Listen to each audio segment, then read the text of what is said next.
ভাইরা আমার, আপনারা জানেন 1971 সালে বাংলাদেশ স্বাধীনতা হওয়ার আগেই মার্কিনের রাষ্ট্রদূত বঙ্গবন্ধুর সাথে দেখা করেছিলেন। ওই 32 নম্বর বাড়িতে গিয়ে তারা বলেছিলেন, মিস্টার শেখ মুজিব, আপনাদের দক্ষিণ এশিয়ার দেশে আমাদের দেশের কোনো সেনাঘাঁটি নাই, আমাদেরকে আপনাদের দেশের সেন্ট মার্টিন দ্বীপটা দিয়ে দিন, আমরা সেখানে সেনাঘাঁটি করব, আপনারা স্বাধীনতা নিয়ে নিন। কিন্তু বঙ্গবন্ধু দৃঢ় চিত্তে তৎকালীন সময় যুক্তরাষ্ট্রের রাষ্ট্রদূতকে বলে দিয়েছিলেন, আমরা আমাদের দেশের 1 ইঞ্চি মাটি কাউকে দেব না, স্বাধীনতা বাঙালি যুদ্ধের মাধ্যমে কায়েম করে নেবে ইনশাআল্লাহ।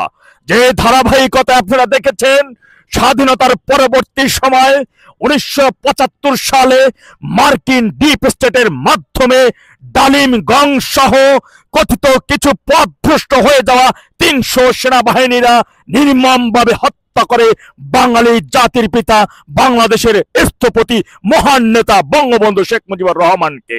তারা সেখানে ক্ষান্ত হন নাই। পরবর্তী সময় যখন জিয়াউর রহমান ওই মার্কিন ডিপ স্টেটের মাধ্যমে অন্যতম সদস্য ছিলেন এবং বাংলাদেশের ওই সেন্ট মার্টিন দ্বীপে তারা যে সেনাঘাঁটি করবে তার লিখিত দিয়েই তিনি প্রেসিডেন্ট হয়েছিলেন। এবং দেখুন, পরবর্তী সময় জিয়াউর রহমান কিন্তু একে একে চট্টগ্রামে একটি সেনা মার্শাল কোর্ট জারি করে সেখানে 5 মিনিটের বিচার কাজের মাধ্যমে 1143 জন সেনা অফিসার সহ সেনা সদস্যদেরকে তিনি ফাঁসি দিয়ে হত্যা করেন। তা কিন্তু আওয়ামী লীগের বাধার মুখে, দেশের জনগণের মুখে, আপনাদের প্রতিবাদের মুখে কিন্তু তৎকালীন সময় জিয়াউর রহমান বেশি দিন ক্ষমতায় টিকতে পারেন নাই। দেশপ্রেমিক সেনা সদস্যরা জিয়াউর রহমানকে পতন ঘটায় এবং পরবর্তীতে এরশাদ সাহেব ক্ষমতায় আসেন। কিন্তু তারপরে যখন বিএনপি সরকার আবার ক্ষমতায় আসে, তখন কিন্তু তারা যুক্তরাষ্ট্রকে বাংলাদেশ খনিজ সম্পদ গ্যাস দিবেন সেই লিখিত দিয়ে কিন্তু তারা ক্ষমতা এসেছিল।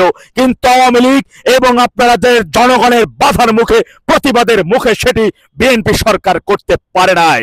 পর্যায়ক্রমে 51 বছর পরে মার্কিনী ডিপ স্টেটের মাধ্যমে শেখ হাসিনা সরকারকে $29 মিলিয়ন বিনিময়ে শেখ হাসিনা সরকারকে উৎখাত করে।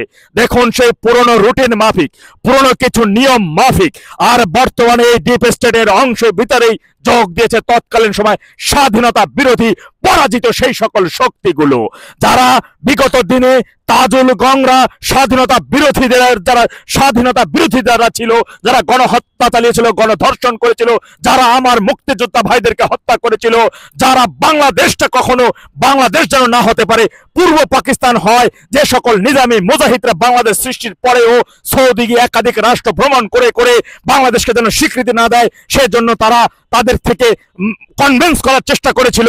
সেই সকলদের যখন আওয়ামী লীগ সরকার এসে সেই যুদ্ধাপরাধীদের বিচার শুরু করে, সেই সকল যুদ্ধাপরাধীদের পক্ষের আইনজীবী এই আজকের তাজুল ইসলাম, যে তাজুল ইসলাম সেদিনই তিনি শপথ নিয়েছিলেন এই কথিত ওই সব মানবতা বিরোধী ওই আদালতেই শেখ হাসিনার বিচার করবে, বাংলাদেশের সেনাবাহিনীর বিচার করবে।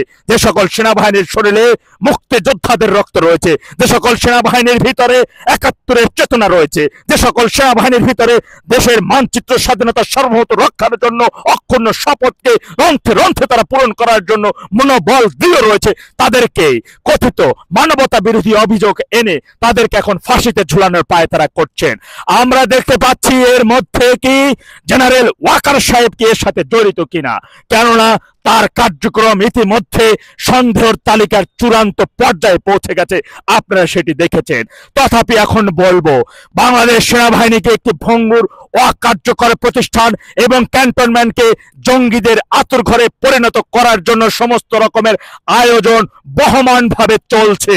তাই জনগণকে আরো শক্তিশালী, দৃঢ়, প্রতিজ্ঞাবদ্ধ, ঐক্যবদ্ধভাবে হতে হবে, যাতে যেমন করে ইতিপূর্বে আপনারা যেভাবে বাংলা ভাষা, বাংলাদেশের স্বাধীনতা, বাংলাদেশের খনিজ সম্পদ থেকে শুরু করে বাংলাদেশে কোনোভাবে যেন মার্কিনীদের সেনা ঘাঁটি করতে না পারে, যেসব বাধা আপনারা দিয়ে আসছিলেন, যেভাবে প্রতিবাদ করে আসছিলেন, সেই আবারও আগামীতে আপনাদের সেই বাধা এবং প্রতিবাদের ঝড় তোলার সময় এসেছে।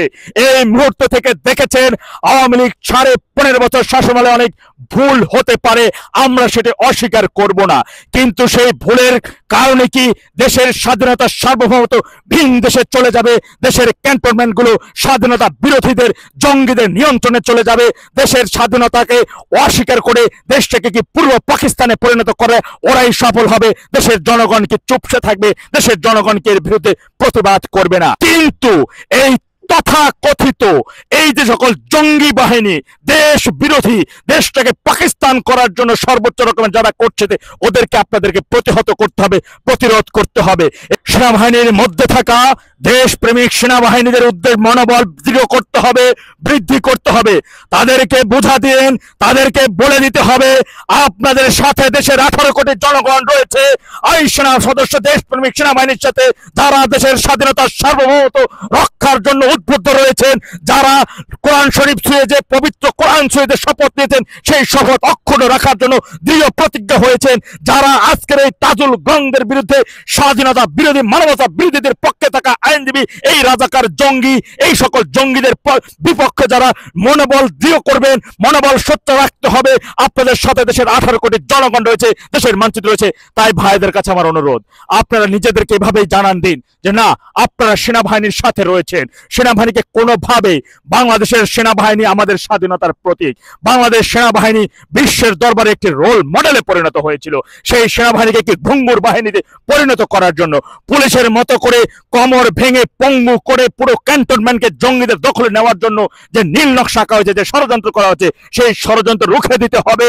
এবং ক্যান্টনমেন্ট থেকে শুরু করে পুরো দেশের মানচিত্র থেকে স্বাধীনতা বিরোধীদের যে রয়ে যাওয়া অপশক্তিগুলো, এবং 54 বছর আগে জিন্নাহর বীর্যে ফেলে দেওয়া যে বাচ্চাগুলো বড় হয়েছে, সেই সকল বাচ্চাগুলো শিকড় সহ উপরে ফেলে দিয়ে মানচিত্রকে, স্বাধীনতার সার্বভৌমত্বকে পবিত্র পূর্ণভূমিতে পরিণত করার জন্য শপথ আমাদের নিতে হবে এবং দেশপ্রেমিক সেনাবাহিনীর পাশে আমাদেরকে দাঁড়াতে হবে।